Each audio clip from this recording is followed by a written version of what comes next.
Walzing out a fake war hero. The Minnesota governor abused the uniform and deserves the scorn that comes with it. Published in Real Clear Defense on August 29, 2024. There is a saying among veterans that we're hard on one another, but that will circle the wagons when civilian outsiders attack. Perhaps in another time that was truly the rule. If so, such a tradition expired long before my enlistment in the fall of 2003. Regardless, one rule remains intact for generations of veterans. Lie about your military service record at your own risk. Governor of Minnesota and vice presidential candidate Tim Walz is learning that lesson. It's one he should have known long ago as a retired senior non-commissioned officer. In the Army, the non-commissioned officer, NCO, leads troops directly. Officers command, plan, and make policy. NCOs make it happen. Good NCOs are the repository of common sense in the ranks, the ones who know their troops well. Having worn the rank of sergeant, and then becoming an officer myself, I often spoke of the importance of officers having NCO supervision.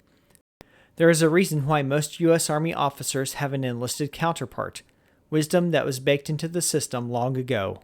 They are integral to a healthy balance of leadership in the military setting. It is against this backdrop that Tim Walz's behavior stands out in such stark relief to the creed of the non-commissioned officer, which states, quote, "I will not use my grade or position to attain pleasure, profit, or personal safety," end quote. The problem is not Master Sergeant Walz moving on to a political career as a civilian. He is following in the wake of many who have come before him, all the way back to the nation's early years. In the U.S., doing time in the military is frequently a catalyst for one's political ambitions, given the favorable view the public has toward the troops. Consider John Glenn. He was recruited to run for Senate specifically for being a Marine and an astronaut. Nearly the same can be said of Senator Mark Kelly. Though Americans do not often elect veterans as presidents, they routinely elect them to Congress. Had Walz retired, gone back to civilian life, and been honest about his military record, this discussion would not be occurring. Had he spoken of himself as a retired master sergeant and former command sergeant major of the 1st Battalion, 125th Field Artillery, that would have been fine.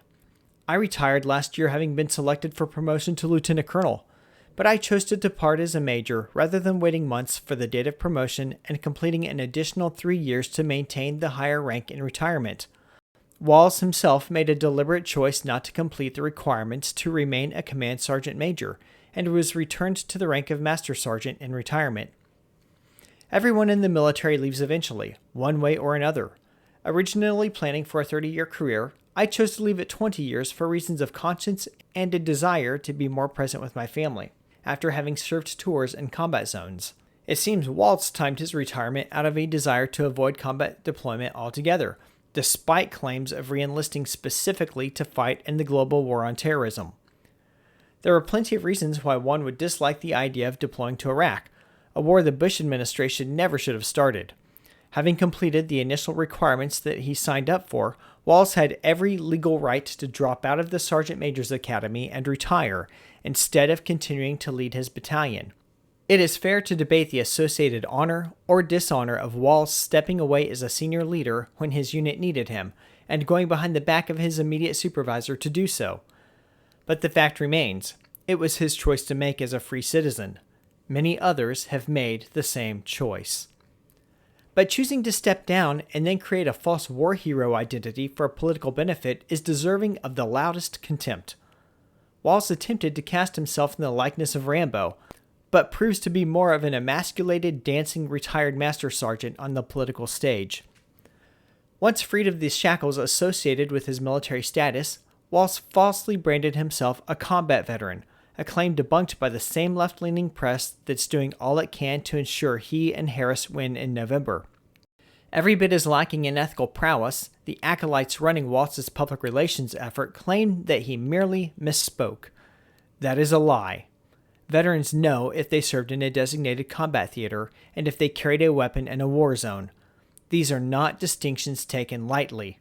Suggestions otherwise spit in the faces of those who have been on the ground in dangerous places, putting their lives on the line in America's defense. One can criticize Walz for his myriad of insane policy choices, a short list of which includes tampons in boys' bathrooms, setting up COVID snitch hotlines, letting Minneapolis burn in 2020, joining Minnesota to a list of states that aim to disregard the Electoral College, enthusiastic homosexual grooming of children in public schools, and signing legislation that strips the rights of children who survive an abortion attempt. He deserves condemnation for playing the military defender of the nation card, while also saying that there is no right to free speech in that pesky Constitution he pledged allegiance to as a soldier. Walz's record as an elected official is reprehensible. Even without bringing his time in the National Guard into the conversation, he is unqualified for leadership at any level. But since he lied about his military service for political gain time and again over the years, it is right to add that to Walz's long list of actions that render him unfit for political office.